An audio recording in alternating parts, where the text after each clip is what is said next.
آج ہم جنرل ضیاء الحق سے ریلیٹڈ پارٹ 2 کے ساتھ حاضر ہیں۔ کچھ انفارمیشن جو جنرل ضیاء الحق نے مختلف آرڈیننسز کنٹری کے اندر امپلیمنٹ کیے، اور ان آرڈیننسز کے رزلٹ میں جنرل ضیاء الحق کو خود کیا فائدہ ہوا، اور اب پاکستان کی عوام کو ان سے کس طرح سے سیاسی جوڑ توڑ کر کے سیاست سے دور رکھا گیا۔ اس کے علاوہ جنرل ضیاء الحق نے بہت کوشش کر کے پاکستان پیپلز پارٹی کو اور پاکستان پیپلز پارٹی کے جو بھی عہدیداران کام کرنے والے تھے ان سب کو بھی سیاست سے دور رکھنے کے لیے بہت سے اہم اقدامات کیے۔ جو قوانین پاس کیے گئے ان کے اوپر سب سے پہلی مہر یہ تھی کہ پاکستان میں جنرل ضیاء الحق اسلام لانا چاہتے ہیں،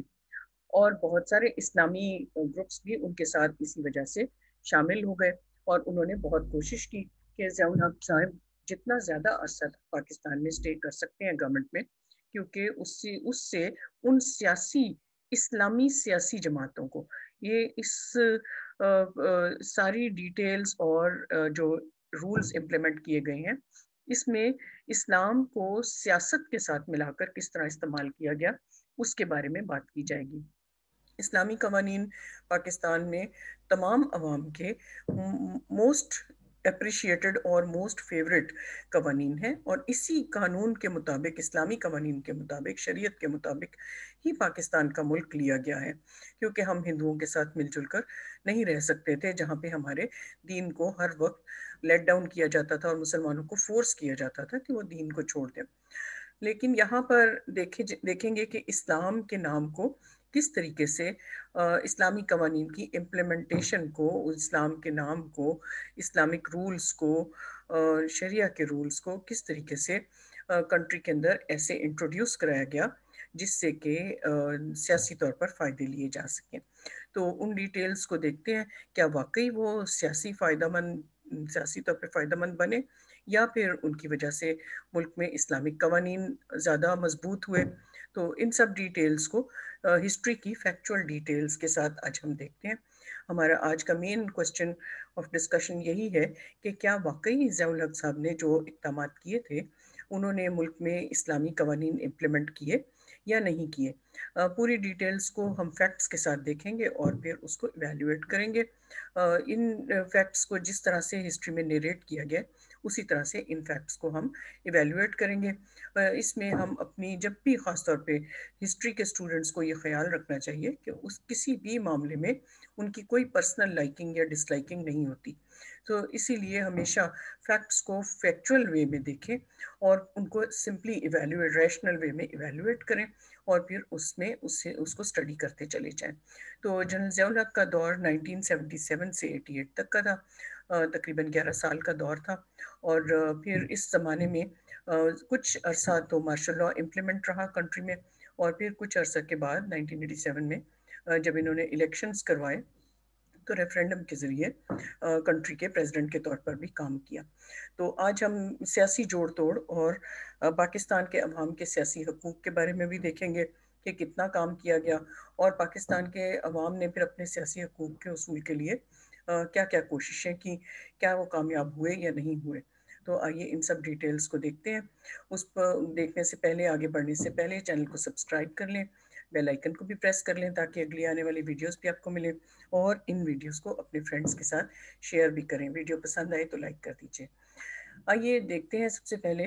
کچھ اسلامک قوانین جو حدود آرڈیننس کے انڈر امپلیمنٹ کیے گئے تھے۔ سب سے پہلے آرڈیننس اور کانسٹیٹیوشن کا ڈفرینس ہم تھوڑا سمجھ لیں تو بہتر ہوگا۔ آرڈیننس کا مطلب ہے تمام وہ قوانین جو ٹیمپرری طور پہ کنٹری کے اندر ایمرجنسی سچویشن میں امپلیمنٹ کیے جاتے ہیں، جبکہ کانسٹیٹیوشن کا مطلب ہے کہ پرماننٹ گراؤنڈز کے اوپر ملک کے قوانین کی ایک کتاب بنا لی جاتی ہے۔ پاکستان میں ان زمانوں میں 1973 کا کانسٹیٹیوشن امپلیمنٹڈ تھا۔ جب مارشل لاء امپلیمنٹ کیا گیا تو اس کانسٹیٹیوشن 1973 کو سسپینڈ کر دیا گیا جو پاکستان کی ڈیموکریٹک گورنمنٹ نے بنایا تھا، اور اس کو سسپینڈ کرنے کے بعد پھر ملک کو چلانے کے لیے قوانین کو کی جیسے جیسے ضرورت پڑی، یا جس طرح بھی سارے سچویشن کو کنٹرول کرنا تھا، جو سیاسی سچویشن تھی، گورنمنٹ کی ایڈمنسٹریٹو سچویشن تھی، اس کو کنٹرول کرنے کے لیے پھر ٹیمپرری طور پہ یہ آرڈیننسز جاری کیے گئے۔ آرڈیننسز وقت کے ساتھ ساتھ ٹیمپریری طور پہ ایمرجنسی سچویشن میں امپلیمنٹ کیے جاتے ہیں. پھر لیٹر آن اگر ان کو ایکسیپٹ کر لیا جائے تو اسمبلی کے اندر میجورٹی ووٹ سے ان کو قانون کی حیثیت دے دی جاتی ہے. ادروائز وہ جب وہ ایمرجنسی سچویشن ٹھیک ہو جائے تو وہ اپنے آپ ان کو انویلڈ کرا دے دی جاتا ہے اور کانسٹیٹیوشن کو امپلیمنٹ کر دی جاتا ہے. تو آئیے دیکھتے ہیں کیا کیا لاز تھے جن کو کہ انٹروڈیوس کرایا گیا تاکہ اسلامک سسٹم کو انٹروڈیوس کرایا جا سکے. کیونکہ ضیاء الحق صاحب نے سب سے پہلے آتے ہی یہ نعرہ لگایا کہ میں کنٹری میں ایسے لاز لاؤں گا جو اسلامک لاز ہوں گے. تو انہوں نے جو سب سے پہلے اسلامک لاز انٹروڈیوس کرائے وہ پراپرٹی سے ریلیٹڈ تھے کہ پراپرٹی کی تقسیم کس طرح سے کی جانی چاہیے اور وراثت کا سسٹم کیا ہوگا. دین زنا کے خلاف لا لایا گیا کہ جو بھی کوئی اس میں ملوث نظر آیا ان کو سٹوننگ ٹل ڈیتھ کیا جائے گا، یعنی کہ اتنا زیادہ پتھر مارے جائیں گے کہ ان کی موت واقع ہو جائے، جو کہ اسلام کے قوانین کے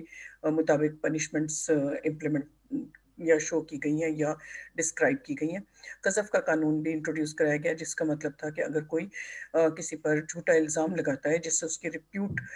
خراب ہوتی ہے تو وہ اس پر واپسی مقدمہ کر سکتا ہے اپنی ریپیوٹ کو بچانے کے لیے، سوشل ریپیوٹ کو بچانے کے لیے. اسی طرح سے پروہیبیشن لاز تھے. یہ ڈفرنٹ جو چیزوں میں اسلام نے پروہیبٹ کیا ہے کہ کس طرح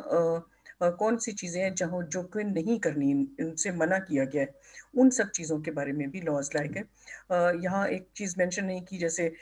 رمضان میں اوپنلی ایٹنگ اینڈ ڈرنکنگ کو منع کیا گیا تھا، تو وہ بھی اس میں اس وقت بڑی سختی کے ساتھ امپلیمنٹ کیا گیا تھا. وہ ادھر ان رائٹنگ مینشن نہیں ہے بٹ یہ ہی ایک لا تھا جو کہ اس وقت بہت اچھے طریقے سے انٹروڈیوس کرایا گیا. اس کے ساتھ ساتھ گیمبلنگ اور چوری اور جوا اور ڈرنکنگ ان سب کے اوپر لیشز 80 لیشز تک کی 80 اسٹرائپس اوپنلی مارے جاتے تھے لوگوں کو، کوڑے جو اس میں ملوث پائے جاتے تھے، اور ان کو اس کے جو بھی اسلامک رولز کے مطابق سزائیں ہیں وہ دی جاتی تھیں. چوری پر ہاتھ کاٹنے کا جو الزام تھا، جو ہاتھ کاٹنے کا جو قانون ہے وہ امپلیمنٹ کیا گیا تھا. یہ اسی ایڈلٹری بھی زنا کے کیٹیگری میں آتا ہے، سو اس کے لیے بھی وہی اسلامک سزائیں جو تھیں وہ ساری امپلیمنٹ کی گئی اور ان کے ساتھ ان کو مکمل طور پہ ان رائٹنگ لایا گیا with the signatures of the martial law administrator of the country. اور اس کا مقصد یہ تھا کہ ملک کے اندر جو چیزیں اگینسٹ اسلام چل رہی ہیں ان کو روکا جا سکے اور اسلامک قوانین کو امپلیمنٹ کیا جا سکے. پھر اس کے بعد 1980 میں کچھ اور کام کیے گئے، جیسے یہ 1977 سے آنورڈز شروع کے 2-3 سالوں میں یہ کام ہوا. 1980 میں زکوٰۃ آرڈیننس امپلیمنٹ کیا گیا اور اس آرڈیننس کے مطابق یہ ڈیسائیڈ کیا گیا کہ بینکس کے تھرو ہی لوگوں کی زکوٰۃ ڈیڈکٹ کر لی جائے گی، جس میں 2.5% اینول ٹیکس ہوتا ہے آن دا سیونگس، اور اسی طرح سے 5% جو اشر کہلاتا ہے وہ ایگریکلچر پروڈیوس کے اوپر. یہ ٹیکسز جو تھے وہ زکوٰۃ کمیٹی کلیکٹ کرتی تھی. یہ بینکس سے کلیکٹ ہو کے زکوٰۃ کمیٹی کے پاس چلے جاتے تھے. اس کے ساتھ ساتھ زکوٰۃ کونسلز بھی بنائی گئی جن کا مقصد یہ تھا کہ وہ ضرورت مند لوگوں کی لسٹیں بنائیں، ویڈوز کی، آرفنز کی، اور اس کو ڈسٹریبیوٹ کریں ضرورت مندوں میں. تو اس طرح سے یہ ایک سسٹم جو تھا اس کو انٹروڈیوس کرایا گیا. کچھ پولیٹیکل اور ایڈمنسٹریٹو لحاظ سے بھی کام کیے گئے تاکہ ملک کے اندر جو خاص طور پہ سینٹر میں جو ذوالفقار علی بھٹو کا ایک امیج اور اتھارٹی تھی اس کو ریڈیوس کیا جا سکے اور ضیاء الحق کے رولز کے مطابق جیسے وہ چاہتا تھا اس طرح قوانین کو چلایا جا سکے. سب سے پہلے تو ضیاء الحق نے ذوالفقار علی بھٹو کی اسٹیبلش کی ہوئی انسٹیٹیوشن تھا FSF، جس کو فیڈرل سیکیورٹی فورس کہتے تھے، جو ذوالفقار علی بھٹو کے پرسنلی کام کرتی تھی، اس کو بین کر دیا اور اس کو ٹوٹلی اس انسٹیٹیوشن کو ایلیمینیٹ کر دیا. دوسرا جو کام کیا گیا وہ یہ کہ جو بلوچی ٹرائبز تھے وہ کانسٹنٹلی ایجیٹیشن کر رہے تھے اور علیحدگی کی تحریکیں چلا رہے تھے. ان بلوچی ٹرائبز کے ساتھ نیگوسیشنز کی گئی اور ان کو ایمنسٹی دی گئی کہ اگر بلوچی ٹرائبز اپنے اسلحہ جمع کرا دیں گے تو ان کو گورنمنٹ ان کے ساتھ ایگریمنٹس کر کے ان کو بینیفٹس دے گی، ان کے ساتھ آگے بڑھنے کے ترقی کے منصوبے جو ہیں ان کو طے کرے گی. تو اس طریقے سے ان کے ساتھ بھی کچھ ایگریمنٹس بہتر ہو گئے. مارچ 1980 میں پھر پروونشل کانسٹیٹیوشن آرڈر آیا جس کے مطابق یہ ڈیسائیڈ کیا گیا کہ صرف جو بھی ڈیسیجنز کیے جائیں گے وہ سپریم کورٹ کرے گا اور جو کورٹس ہیں، ہائی کورٹس وغیرہ ہیں یا جو پروونشل کورٹس ہیں، وہ کام کرنے سے ان کو روک دیا گیا کہ جتنے بھی ڈیسیجنز ہیں وہ سپریم کورٹ کے تھرو ہی کروائے جائیں گے۔ یہ کچھ عرصہ کے لیے رہا، بعد میں پروونشل کورٹس کو بھی اجازت دے دی گئی کام کرنے کی، لیکن شروع میں اس کو 1980 میں سٹاپ کر دیا گیا۔ اس کے بعد ایک پولیٹیکل انریسٹ مسلسل دیکھنے میں آ رہا تھا، کیونکہ پبلک چاہتی تھی کہ الیکشنز ہوں اور وہ اپنا پولیٹیکل سسٹم کو کنٹری کے اندر نارمل طریقے سے چلا سکیں، پولیٹیشنز آئیں، پبلک ریپرزینٹیٹیوز آئیں، پبلک ویلفیئر کے لیے کام ہو۔ کام اس طریقے سے ہو رہے تھے گورنمنٹ کے اندر کہ سینٹرل گورنمنٹ سے آرڈرز آتے تھے اور انسٹیٹیوشنز ان کو ایگزیکیوٹ کر دیتے تھے، اور پبلک کو یہ اندازہ نہیں ہوتا تھا کہ ان کی ڈیمانڈز، ان کی ضروریات، ان کی پرابلمز کے سلوشنز کے لیے کیا کچھ کیا جا رہا ہے۔ اس لحاظ سے وہ چاہتے تھے کہ ان کے اپنے ریپرزینٹیٹیوز اب گورنمنٹ میں آئیں، تو مسلسل الیکشنز کا مطالبہ کیا جا رہا تھا۔ ابھی یہاں بھی ضیاء نے پھر دوبارہ وعدہ کیا کہ وہ 90 ڈیز میں الیکشنز کرائیں گے، اور یہ وعدہ وہ بار بار کرتے رہے، یہاں تک کہ انہوں نے اگلے 8 سال حکومت میں رہی گزار لیے، اور جو کوئی بھی زیادہ زور دیتا تھا الیکشنز کے لیے، اس سلسلے میں بہت سختی کی جاتی تھی، اور لوگوں کو اجازت نہیں تھی کہ اوپنلی گورنمنٹ کے یا ضیاء کی پالیسیز کے خلاف بات کر سکیں۔ اسی طرح پبلک اسمبلیز جو کہ پہلے ہی ڈیزالو ہو چکی تھی، تو سینٹرل گورنمنٹ میں بھی کام کرنے کے لیے کچھ لوگوں کی ضرورت تھی۔ فیڈرل شریعت کورٹ ایک تو بنائی گئی، جس میں ایک چیئرمین اور 3 علماء ہوتے تھے، تاکہ اسلامی قوانین کے مطابق لوگ اپنے مسائل کو کورٹ میں، فیڈرل شریعت کورٹ میں لے کر جائیں، instead of going to the provincial courts, کیونکہ پروونشل کورٹس کو سٹاپ کیا ہوا تھا۔ اور ساتھ ساتھ مجلس شورا بنائی گئی، جن کا کام یہ تھا کہ پورے کانسٹیٹیوشن کو ایویلویٹ کریں،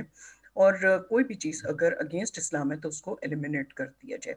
تو مجلس شورا نے بھی کافی اچھے طریقے سے اتنا عرصہ کام کیا، اور اسلامک رولز کے مطابق قوانین کو اسیس کیا، جب تک کہ ابھی کانسٹیٹیوشن کام نہیں کر رہا تھا، آرڈیننسز کے تھرو کام ہو رہا تھا۔ لیٹر آن یہ بھی ہوا کہ ضیاء الحق نے جب دیکھا کہ پبلک اب سیٹسفائی نہیں ہے، تو اس نے ڈیسائیڈ کیا کہ میں اس سے الیکشنز کرانے سے پہلے ایک ریفرینڈم کرانا چاہتا ہوں 1984 میں، اور وہ یہ چاہتا تھا کہ پبلک اس کو پہلے یہ بتائیں کہ وہ پبلک اس کو ایز پریزیڈنٹ ایکسیپٹ کرتے ہیں یا نہیں کرتے۔ تو یس اور نو کی بیس پہ یہ ایک کوشچن تھا جو پبلک کو دیا گیا کہ کیا آپ ملک میں اسلام چاہتے ہیں؟ اگر آپ یس کہیں گے تو اٹ مینس کہ Zia ul-Haq will be the president of the country, اور اگر آپ نو کہیں گے تو اٹ مینس کہ آپ ضیاء الحق نہیں رہیں گے۔ کوشچن ایسا تھا کہ پبلک بہت حیران ہو گئی کہ کیا آپ ملک میں اسلام چاہتے ہیں؟ ظاہر ہے کہ کوئی بھی اس کو نو نہیں کہہ سکتا، کیونکہ یہ ایک مسلمان ملک ہے، 99% لوگ مسلمان ہیں اور سب اسلام چاہتے ہیں۔ بہت کم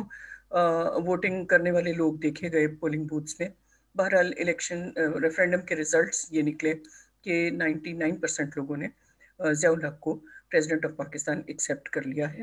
اور ظاہر ہے کہ اس وقت ضیاء الحق اتنے زیادہ پاور میں تھے کہ کوئی بھی ان کے کسی معاملے کے اندر ان کے ساتھ نہ تو کرٹیسائز کر سکتا تھا، نہ ان کے خلاف بات کر سکتا تھا، اور نہ ہی کسی قسم کا کوئی ایسا عمل کر سکتا تھا کہ وہ اس فیصلے کو ریجیکٹ کر سکے، کیونکہ بہت سائلنٹلی لوگوں کو اریسٹ کر لیا جاتا تھا اور پھر اس کے بعد وہ ملتے ہی نہیں تھے۔ یہ پریزیڈنٹ شپ کا سسٹم اس طرح سے کنٹری میں اسٹیبلش ہو گیا۔ اب نیکسٹ اسٹیپ یہ تھا کہ ملک میں الیکشنز کرائے جائیں۔ تو ضیاء الحق نے اناؤنس کیا کہ ملک میں نان پارٹی بیسس الیکشنز ہوں گے، اور اس میں پولیٹیکل پارٹیز نہیں ہوں گی، اوپن کینڈیڈیٹس اپنے اپنے سب پیپر سبمٹ کرائیں اور وہ الیکشنز میں پارٹیسپیٹ کریں۔ اس ٹائم پہ پاکستان پیپلز پارٹی نے اس چیز کو دیکھتے ہوئے یہ ڈیسائیڈ کیا اور ڈکلیئر کیا کہ they are not going to take part in the elections, جس میں کے بارے میں کہ بعد میں بھی بے نظیر بھٹو نے بہت دفعہ کہا کہ یہ اس کی بہت بڑی ایک غلطی تھی، اس کو ان الیکشنز میں پاکستان پیپلز پارٹی کو پارٹیسپیٹ کرنا چاہیے تھا۔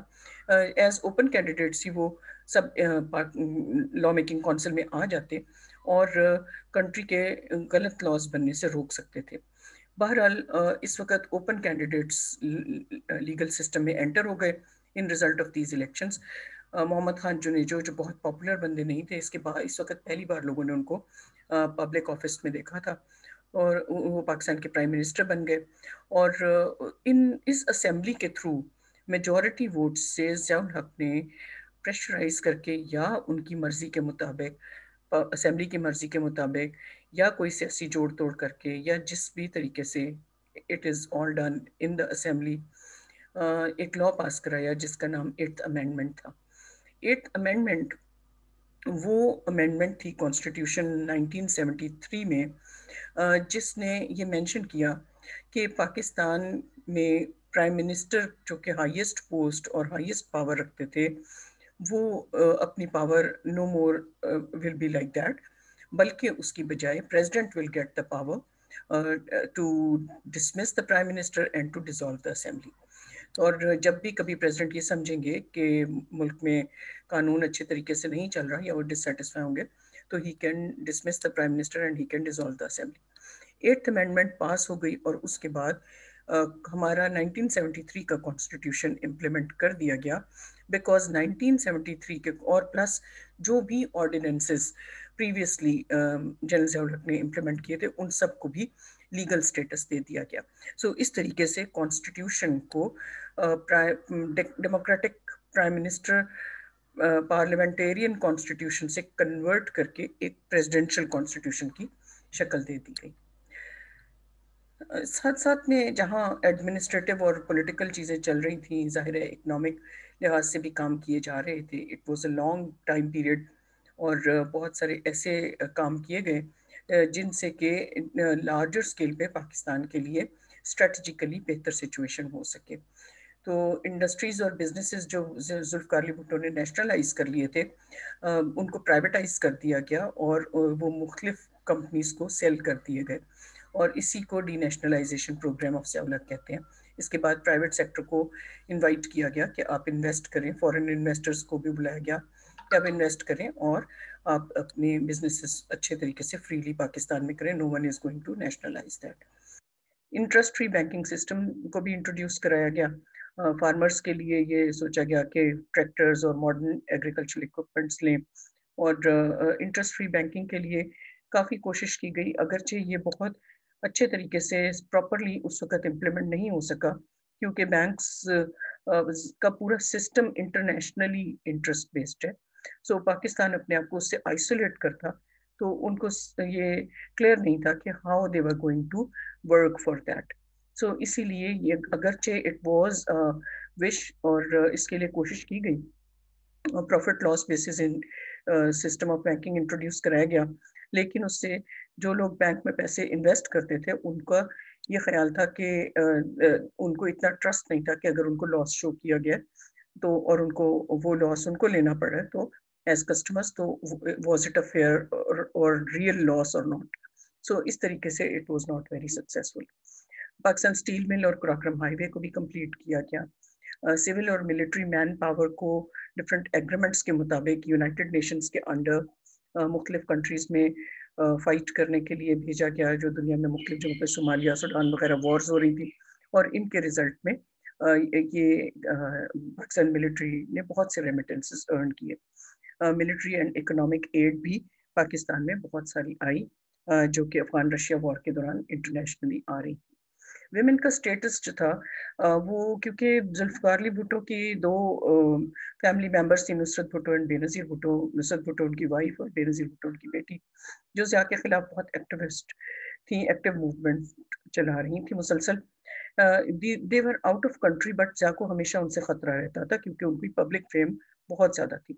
تو ضیاء نے ایسا فوکس رکھا کہ وہ ویمن کے رول کو ان دا سوسائٹی لمیٹڈ رکھنا چاہتا تھا، بیکاز ان خواتین کے ساتھ بہت بڑا پاکستان پیپلز پارٹی کی خواتین کا ایکٹیو گروپ تھا، جن کو وہ نہیں چاہتا تھا کہ سوسائٹی میں بہت ہی کی رولز دیے جائیں. سو اس طرح سے مین اورینٹڈ سسٹم کو انکریج کیا گیا. ویمن سپورٹس بھی بین کر دی گئیں. کچھ اچھی چیزیں بھی آئیں، جیسے کہ ویمن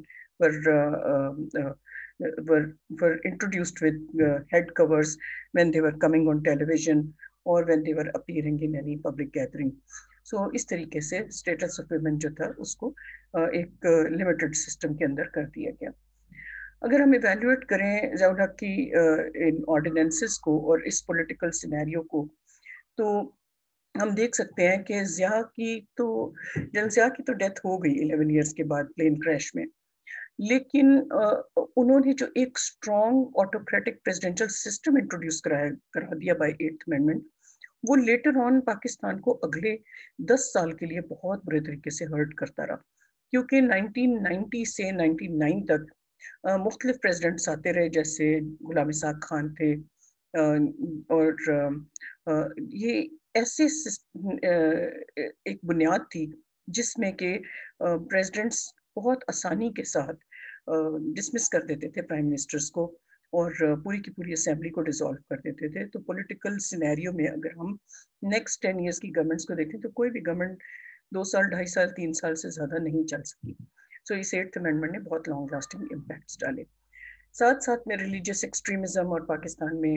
بم بلاسٹ، یہ بھی بہت سارا دیکھنے کو آیا، جو کہ نیکسٹ 20 ایئرس تک پاکستان کے ساتھ چلتا رہا۔ So this is the end of the discussion. آپ اپنا ایویلویشن اور personal point of view comment list میں لکھ سکتے ہیں، اور ضرور ایویلویٹ کیا کیجیے۔ ہسٹری کو اسٹڈی کرنے کے بعد اس کو ایویلویٹ ضرور کرنا چاہیے کہ آپ اس کو کیسا سمجھتے ہیں، اور آپ کے خیال میں یہ ایک کیسا سسٹم تھا، کیا واقعی اسلام آیا یا نہیں آیا۔ Thank you so very much. السلام علیکم۔